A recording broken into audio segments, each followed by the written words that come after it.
Welcome back, adventurers, to Let's Play Sentinels of the Multiverse. I know it's been a while since I last updated this series. I do have reasons. After I recovered from one cold, I ended up getting another. So, yeah, 2 colds in 1 week was definitely not good. As you can tell by the sound of my voice, I am getting better though. The second cold hit me far worse than the first one, so I was out of commission for recording or uploading any Let's Play videos at the time.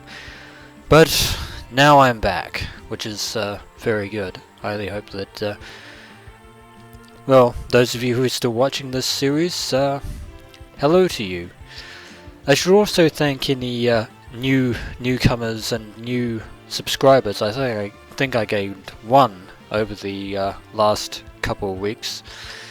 So welcome to the series, and thank you for joining in and sticking around. So for those of you who were there in the previous video, the previous episode of Let's Play Sentinels of the Multiverse, allow me to give you a brief recap. The team of Tachyon, Haka, Tempest, Bunker and Unity teamed up together to face a very grueling battle with Cosmic Omnitron at the Wagner Mars base. Defeat seemed imminent, but the team of heroes ultimately triumphed, and thus Omnitron is once again a broken pile of scrap metal. And we have no idea of what the cosmic force that reawakened and reanimated Omnitron is. But that's a mystery for another time. Now, we're going to be heading to the dark, gritty streets of Rook City, which is one of 2 expansion locations in the Rook City expansion. The other one is the Pike Industrial Complex, established in 1921. Because we're going to Rook City, we're going to be bringing along Rook City Wraith, who is going to be dressing for the occasion in her Rook City outfit, which is quite interesting. This is part of the Rook City promo that was originally released when shortly after Sentinels of the Multiverse got off the ground via Kickstarter. That's really another thing that I didn't really mention in the previous episodes, is that the physical game of Sentinels of the Multiverse was raised by Greater Than Games through Kickstarter, all the way up to their final expansion, Oblivion, which I'm definitely looking forward to. This is a promo of Rook City Wraith, and collectors and Sentinel comic savants will notice that the physical card actually has a misprint. There's an extra E in between the U and the T on the actual card, which is actually kind of rare to find nowadays. But they did reprint it with the new and improved foil version of Rook City Wraith, which in my opinion looks fantastic. And I actually have a physical copy of Rook City Wraith along with all the other foil cards, because I did purchase the 5th anniversary foil heroes collection for the physical game. But anyway, Rook City Wraith trades in her shadowy crime fighter status for more of a forensics investigative detective style combat. You can see there's her trademark infrared eyepiece, which is quite nifty, and she's holding the beaker looking at it. So yeah, we're going to be heading to Rook City with Rook City Wraith. We're going to be bringing along the 2 new heroes from the Rook City expansion as well. The first is Mr. Fixer. Mr. Fixer, also known as Slim and formerly known as H.R. Walker or Harry Robert Walker, basically he used to run a martial arts school in Rook City right up until some of his students were killed for standing up to some drug dealers and unsavory criminals. And so now he is, after a fashion, he has decided that enough is enough, and he is going to clean up crime in Rook City. he is actually going to be leading the team and not Rook City Wraith. Rook City Wraith is going to be supporting the team.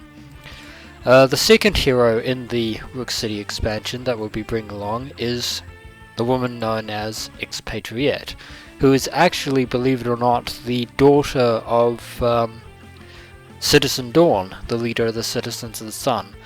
Expatriette's real name is Amanda Cohen, and there you can see her sporting her twin custom handguns, much in the same vein as Ambuscade. So we're going to be bringing her along to Rook City. Now as for a villain, there is only one villain that we will be challenging in this episode. The shadowy individual known simply as the Chairman, and he is obscured in darkness. He has a difficulty rating of 4. This is not an exaggeration. He is a truly difficult villain to face. But face him we shall, in the rain-slicked streets of Rook City. So let's go.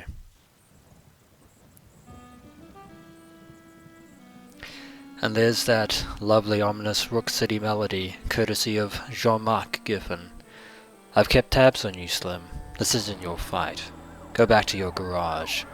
You are the man behind why I must fight again. Let's put this all to rest. So, as you can see, the Chairman is responsible for the organized crime and the rising crime rates in Rook City, which is why he and Mr. Fixer are not friends, but enemies. Now, you can see that the Chairman is not alone. He is the master of the underworld, the criminal underworld here in Rook City, and he is joined by his right-hand assassin, the Operative. We cannot touch the Chairman as long as he remains out of reach. At the start of his turn, if there are at least three underbosses in the villain trash, the Chairman flips. And as a setup, which is an interesting setup mechanic, all the thugs in the Chairman's deck are immediately put in the trash. That's a kind of unique thematic thing, because it kind of signifies that the thugs are currently in jail, and the underbosses each each of the thugs answer to an underboss, and one of the underbosses gets to take a certain thug out from the trash, but we'll see that later. The Operative. As long as the Operative is in play, we cannot win the game. When the Operative would be destroyed, her character card flips instead, so she's not removed, but incapacitated.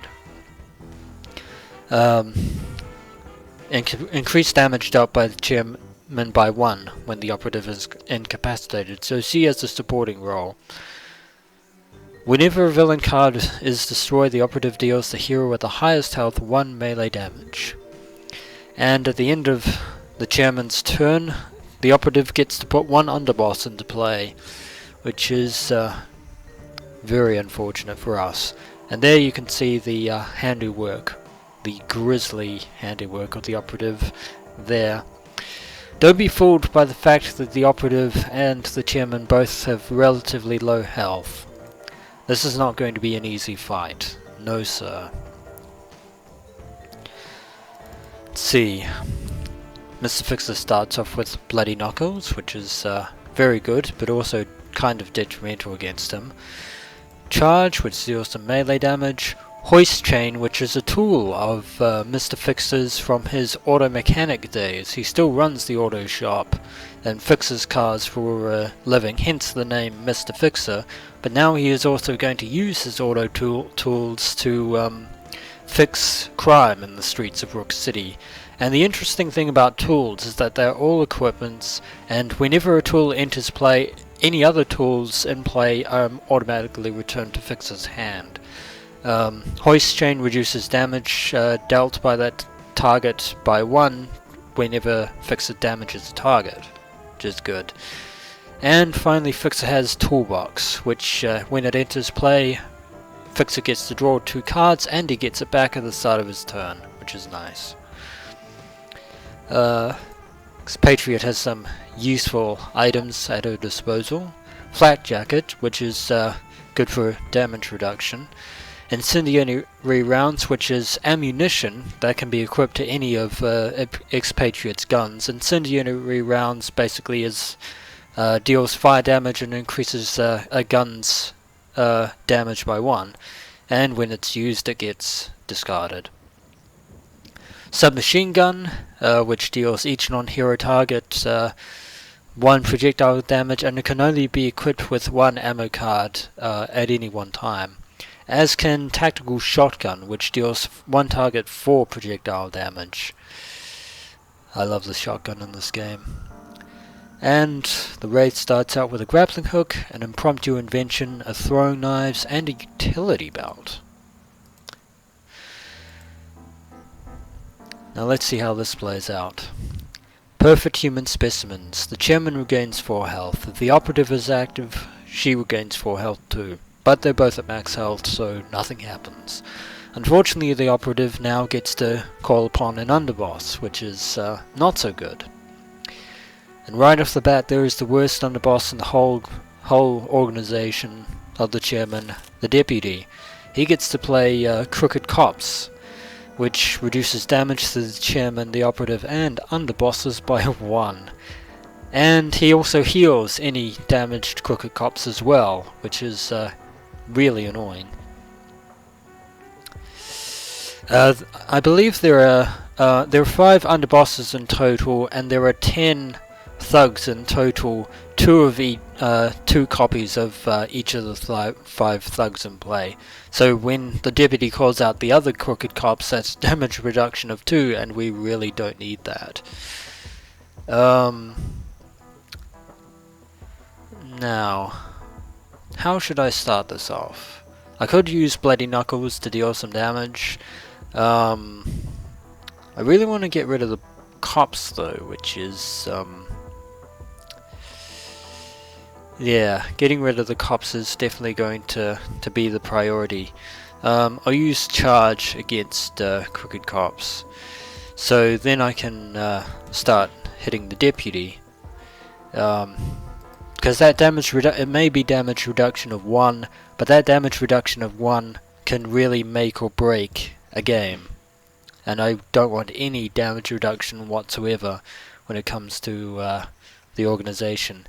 And there's one of Fixer's martial arts styles, alternating Tiger Claw. I have a closer look of that just for you, if you didn't catch that. Damaged up by Mr. Fixer is irreducible, and unlike tools, whenever a style enters play, any other styles in play are automatically destroyed instead of sent back to Fixer's hand. And I do love the art style of Fixer, that kind of old martial arts master type of thing. I'm going to use tactical shotgun to deal with the Crooked Cops, because that is definitely going to be a thing. Goodbye, Crooked Cops. Of course, we're going to be seeing you next turn anyway. And there's the operative retaliating against Expatriate. And she draws a reload, which allows her to take an ammo card from her trash and put it into a hand or into play. So recycling is always good. Start off with the impromptu invention. Draws a throat jab, which will be useful in reducing damage. I'll put the micro-targeting computer into play and then throw out the throwing knives. Because throwing knives actually deals multiple targets damage. Not going to damage the chairman, but that's pretty much the main reason why I wanted to get rid of the Crooked Cops in the first place, because now we're doing 3 damage. 3 projectile damage, that is. So that's 3 to the operative and 3 to the deputy. And the chairman basically does nothing. And Wraith draws Mega Computer, reduces damage dealt by environments by 1, which applies to everyone, including the chairman, unfortunately. And the first turn of Rook City, Scum and Villainy. So at the end of this turn, the chairman gets to play a card. Rook City is mine. Play the top 2 cards in the environment deck. That is not good. Another Scum and Villainy. What a surprise. Yeah, Rook City is not a nice place by any stretch of three Scum and Villainies. You gotta be kidding. Duh. Well, at least we won't have to deal with all 3 copies of Scum and Villainy, but there's the fence, the second underboss. And, and the muscle. Oh, Rook City is being grossly unfair on us today. That is, I do not like this. So the muscle gets to hit each of us at the start of the chairman's turn with its crowbar for 2 melee damage, and at the end of the turn he gets to bring forth some enforcers from the villain trash. The fence, whenever a hero card is destroyed, the chairman and the operative regain 3 health, and the fence gets to call upon a thief. Which is... yeah, this is not good times. So we're all going to get hit by the crowbar. And if you notice there, the muscle is actually a British Cockney, as you can see by the tattoo of the Union Jack, which I think is a nice touch. Undivided Attention. The operative deals the highest hero 4 melee damage, and the chairman deals the highest hero 3 melee damage. So the operative is going to hit Expatriette, and the chairman is going to hit Mr. Fixer, and there's the nemesis bonus. I should also mention that the operative herself actually has the nemesis bonus, as she is actually known as Sophia de Leon. And there's the another underboss, the broker, who's going to call forth informant. So there's the crooked cops. But the operative is actually a former pupil of Mr. Fixer, who is now working for the chairman. Oh, destroy hero ongoing or equipment card. I really don't like that. And there's the enforcers, which hits the lowest hero for 3 melee damage unless they discard a card. And informant. When a hero card is played, play the top card of the villain deck. Oh.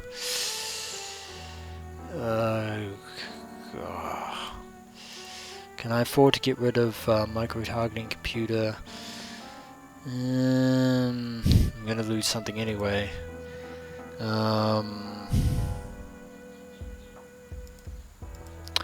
Let's see.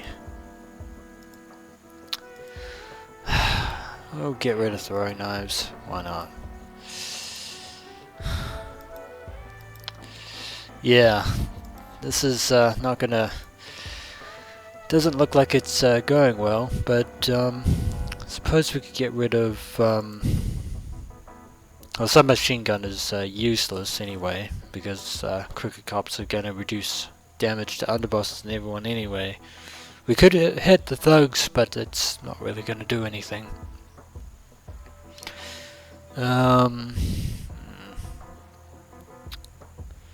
Could use Bloody Knuckles and deal get extra damage. Of course, Fixer will take extra damage.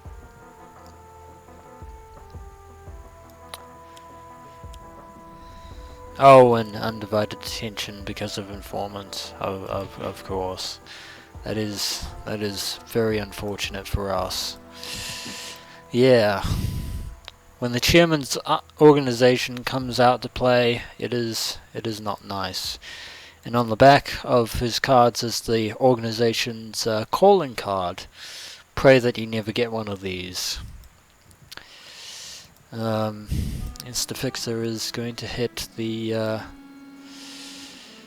could hit the thief, or actually I'll hit the informant, because I don't want cards being played every time, which is not good. And the Fixer takes extra damage from the operative. She gets a charge for his trouble. That's very good. Now the Expatriate will equip herself with a flak jacket, which will alleviate any damage. And we actually want to get rid of the deputy.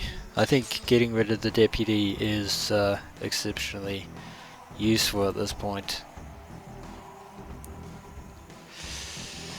Yeah, I don't think we're that well prepared for in this point, but oh,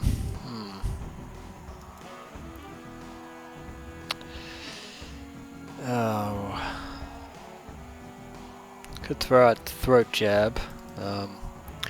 Scum and Villainy is going to hit everyone for 2 damage and blow itself up anyway, so, or the villain with the highest health, which is the operative, is going to hit us. So I'm actually going to throat jab the operative so she doesn't hit us for damage. She still takes 1 damage though, and but that means that she won't be able to deal any damage when Scum and Villainy happens.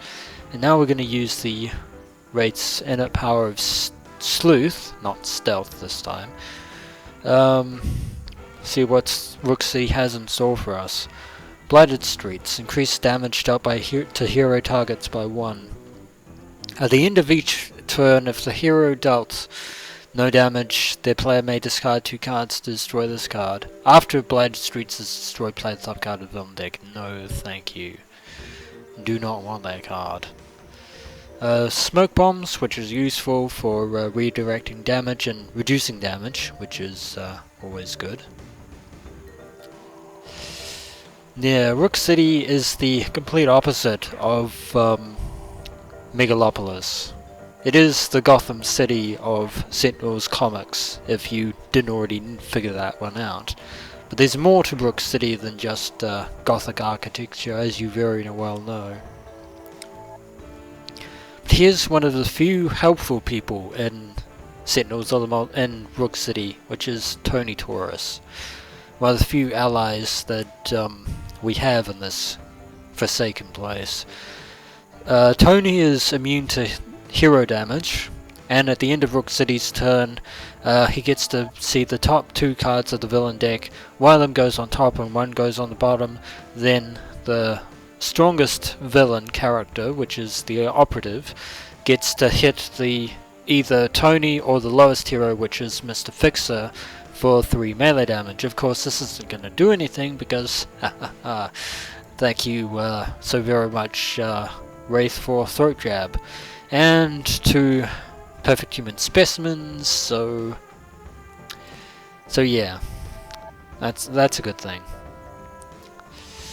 Didn't get any nasty unwarranted surprises.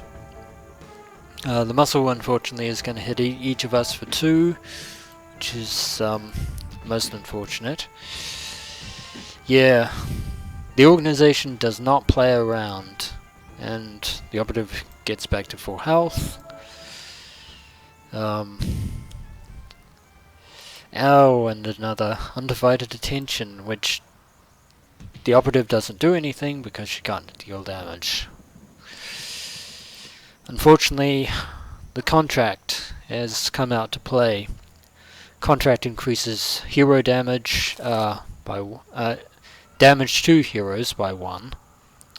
And there's another crooked cops. Marvelous.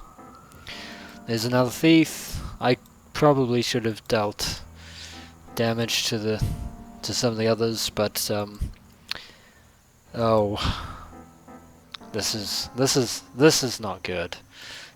Get rid of Bloody Knuckles because it's gonna blow itself up anyway.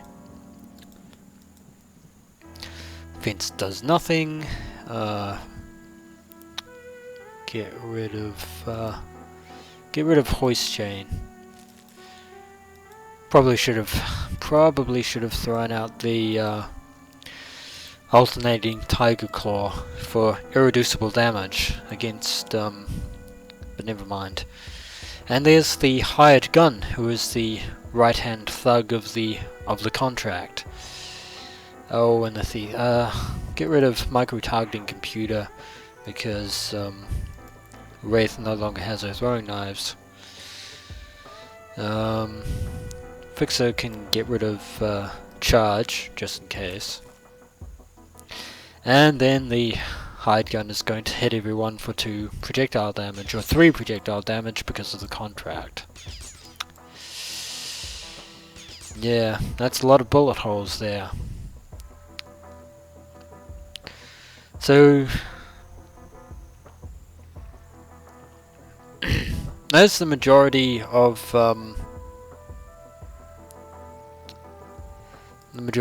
the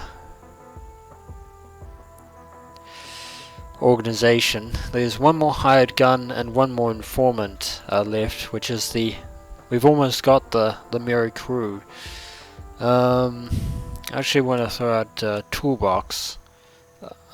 Prison break, which does nothing because there aren't any underbosses in the trash. That is a very annoying card. You get rid of the underbosses and then prison break happens and all hell breaks loose. Another hoist chain and an overdrive, which allows Fixer to use his power twice.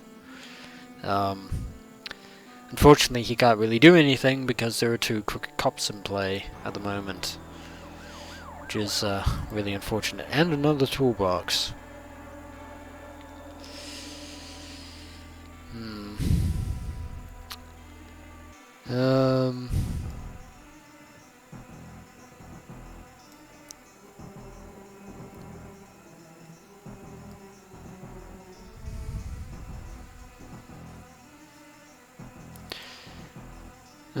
Actually might throw out incendiary rounds.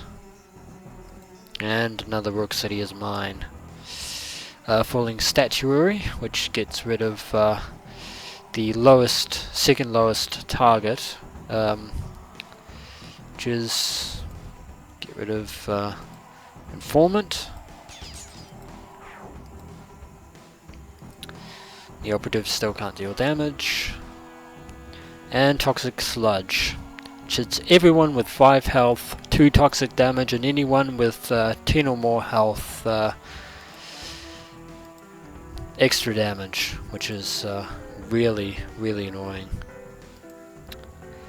And we can get rid of the deputy.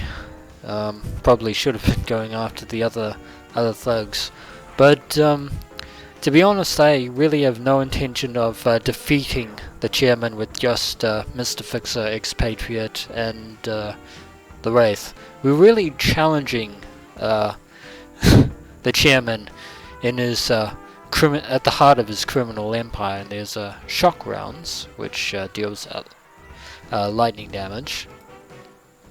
And unfortunately, that was off now, so the operative can now deal damage. We're gonna actually use grappling hook to get rid of the toxic sludge, so that that doesn't do anything. And the Wraith gets to draw a card, which is Razor Ordnance. And she's going to use her sleuthing powers to see into the dangers of Rook City. Twisting back alleys. Reduce damage dealt to villains by 1. At the end of the environment turn, players may play both the top card of the villain deck and the environment deck. If they do, destroy the card. We want that in the trash. Actually hoping for another falling statuary. And there's an infrared eyepiece. Probably should have used that instead of micro-targeting computer. Oh, an ambitious racketeer. At the end of Rook City's turn, he deals damage. We want perfect human specimens on the top and prison break on the bottom. Oh, and he's going to get the deputy back, which is really, really unfortunate. And 2 heroes get hit, 2 projectile damage by the ambitious racketeer, which is not very good. Yeah. Did I mention Rook City is not a nice place to visit, let alone live in? But I do love the Gothic architecture of Rook City, and the muscle is taking it to us again. Ouch. Not the face. Definitely not the face. Both human specimens. Does nothing. Yeah. And the deputy comes back. Hooray! But fortunately I think fortunately the deck gets shuffled back in, which means that now that none of them are in the trash. No. The other, no, forget that. The other cards get shuffled back into the trash. I forgot about the thief and the informant, which is most unfortunate. So, the entirety of the chairman's organization is now out in full force, which is very bad for us. But then again, we did challenge the chairman in his domain, so he has home field advantage. But as I said before, this is basically just to show you how dangerous the chairman can actually be. And he is quite dangerous. That difficulty 4 rating is well deserved. The hardest villain. Not even not even Citizen Dawn and Grand Warlord Voss with their minions were anywhere near as when Expatriate is the first to fall. Neither Voss nor Dawn are as ruthless as the chairman. They may be ambitious, but not ruthless. And I'm amazed that we survived. So there are all the thugs. All the thugs are in play now, which is and the underbosses. So the entirety of the chairman's organization is out in full force, and this is nothing of any use, but alternating tiger claw.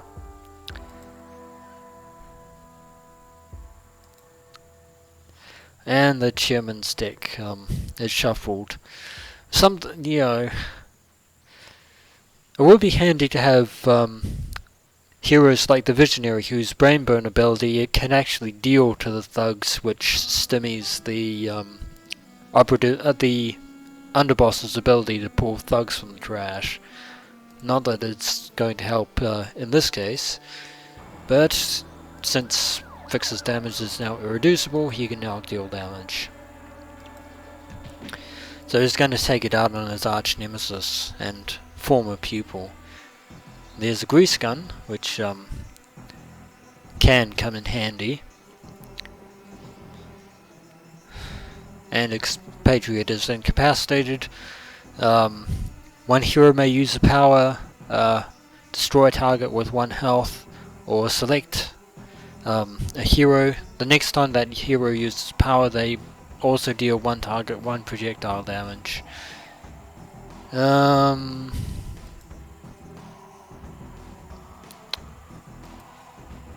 use Wraith's power. Get rid of twisting back alleys. Yeah, it's safe to say that the organization have well and truly trounced us at this point.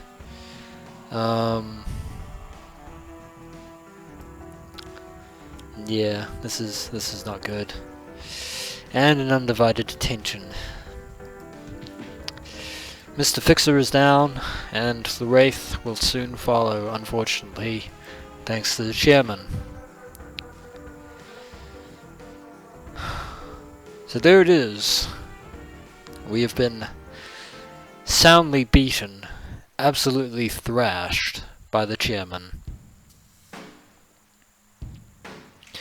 And there is the victory theme of the chairman as he gloats and walks off into the night.